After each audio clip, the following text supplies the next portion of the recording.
What did you think of the Weidman-Mousasi fight? Man, that rule, again, we are in a transition period. They just changed that rule. What did I think?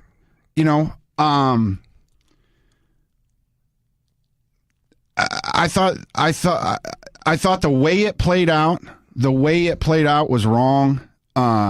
They should have done one or two things. They should have let the fight continue, or they should have no contested it. That's the only two things you can do, because somebody's going to get. As it turned out, somebody's been wronged. Okay, in this case, it's Chris. If you have instant replay, you don't have instant replay. The referee called an illegal move. Whether that move was illegal or not, that's the referee's call. So that's what it is. Everything that played out afterwards, and again, this is a sport where you make mistakes and you move forward, and you accept it. It was a bad thing that happened. Boy, that pace that Chris put on him in the first round, I think he gassed himself out.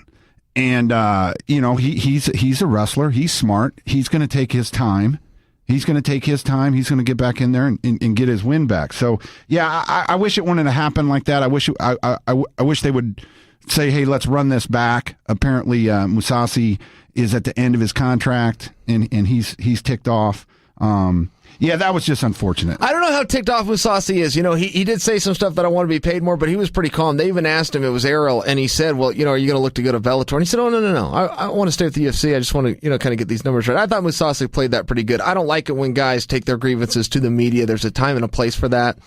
But it seems to be the song and dance that everybody's doing, so it loses major steam. You should save that for in private and go in. Mousasi's awesome. There's still a number attached to that. There's still a number that he's drawn and that he's selling. There's still a number there, and I think they'll get that worked out. I will say this, if we're talking about the fight itself, I was, when I asked you this question, talking specifically about the way it ended, but since you bring up the fight, I will agree with you. That was an amazing contest. Weidman is so powerful on that single leg. A single leg doesn't work in MMA. I don't know if you could turn to another athlete and go, well, this guy's got a good single too. It's only Weidman. Nobody can shoot to one leg and then pull the guy down, except for Chris Weidman. And I argue it all the time when I teach MMA. I'll give a guy my leg. I'll have everybody sitting down, watching the technique. I'll give a guy my leg and say, okay, and I'll ask the class. I'll say, does he have my leg? And everybody will say, well, yeah, he has your leg. And I'll go, okay, now let me ask you again. Exact same position. Does he have my leg or do I have his hands? Because when a guy has one leg, his hands are done. He's wide open for anything I want to do to him. Single legs don't work in MMA, except for Chris Weidman. It is so powerful when he gets on. He drops his chest, he lowers his weight, he drags. It's a basic dump, but he's figured out how to do it in MMA. It's very impressive technique. I think you're right. I think maybe his gas was going a little bit low, but it should have been. That was a high pace. They were on track for fight of the night. I still think it was the fight of the night. I thought it was just an awesome contest. It just ended in a really goofy way. But as far as the action that they had, it was an incredible fight. And then if you look at Mousasi and the way he was able to get up off of the bottom, and then Mousasi is such a shark. When he sees blood, he goes for it. And Weidman is so hard to hit. Ask Lyoto Machida, ask Vitor Belfort, ask Anderson Silva, ask Damian Maia. Weidman's defense is so good. Mousasi was connected. So Mousasi did some great things. I thought he was losing that fight, but that really has nothing to do with anything. They were only halfway through it. So let's let it play out. Now, there is something relevant here because this is a very clear rule. Very clear rule that is a judgment call by the referee. The referee said his hands were down. When I watched it, Joel, I agreed with the referee. I also thought Weidman's hands were down. So the referee stopped it. He called it illegal. There is no point in debating, for anybody that wants to debate this, whether it was legal or illegal, because the rule is clear. It's whatever the hell the referee says it is. Very clear. The referee said it was illegal. The referee then doubled down on that decision by giving Weidman 5 minutes to recover, which you are not given if it's fair play. So now it's been ruled illegal, and then it was rubber stamped once again illegal. Okay? They gave him his minutes, calling it illegal, and then asked him if he wants to continue. You know, what day is it and all this stuff. No fighter in their right mind would continue a match that they are about to win. It doesn't matter if it's disqualification, TKO, KO, referee's decision. There's 4 different ways to win. People keep acting like there's only 3. There's 4. There's also disqualification. No fighter in his right mind would continue that match. Weidman did the right thing. Somewhere, the UFC replayed it on slow-mo for the people in the house, and it was the same stream that came to us, the viewer.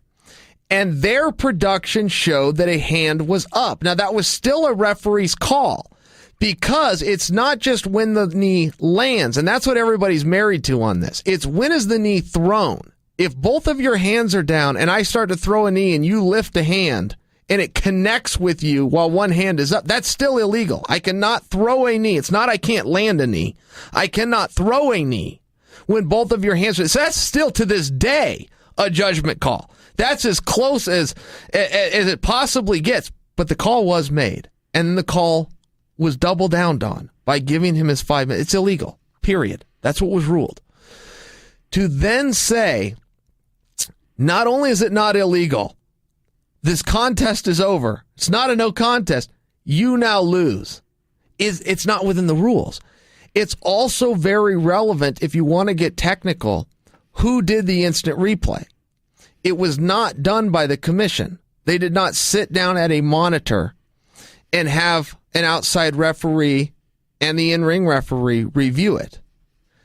The UFC played it on their Jumbotron, and the referees turned and looked. Now, that's relevant. That's a technical issue, but it's a relevant one because now it's not the commission at all.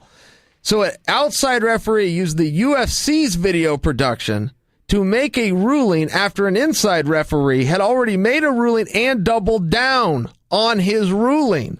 You can't do that. That would be the same thing as me at home having the benefit of the slow motion and Joe Rogan breaking it down for me and sharing his opinion, and then I send a text message to somebody who informs the referee to stop the contest and rule it in Mousasi's favor. In addition to that, this is also relevant. So right there, I mean, it's game over. But if you want to make a speaking point on this, that position never would have been stopped if the referee didn't think it was illegal. If the referee thought it was legal, Weidman was not cut, and he did not fall down. So the referee would not have stopped that action. The action would have continued. There was no cut. There was no knockdown. How do you have a TKO in a combat sport where one guy isn't cut and he doesn't fall down, and he's not even wobbled? So that action never would have even been broken. And I've heard people come out and say, well, Chris tried to game the system. Well, how's he gaming the system? They called it illegal. He took 2 shots to the knee. He's got a chance to win the match. That's it. There's no gaming going on there. That's what the rules are. So a couple things in play here. A, we have a rule change, and now they are starting to go to video to look at a replay for something just like this.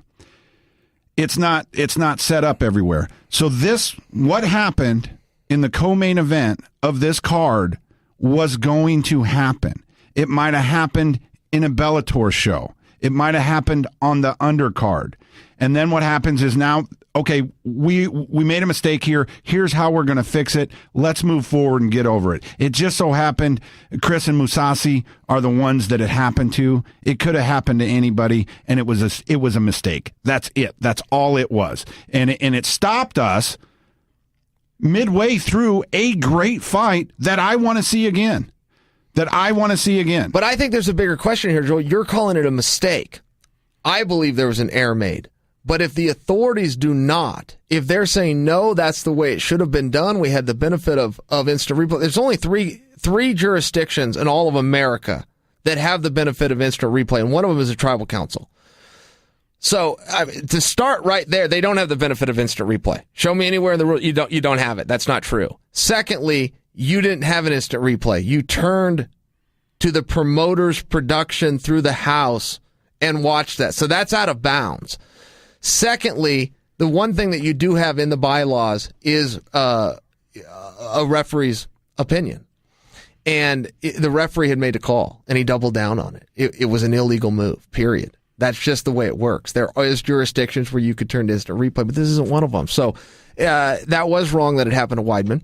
It would have been very unfortunate what had happened to Mousasi, but still to this day, there is an argument if those were legal knees. And you can say when they landed that Weidman's hand was up, but that's because you don't understand the rule. You're talking about when a knee is landed. The rule reads when the knee is thrown. In my opinion, this is my opinion, but I watched this thing 10 times. I got a good eye for this. I thought they were illegal. I thought the knees were thrown when Weidman had his hands down.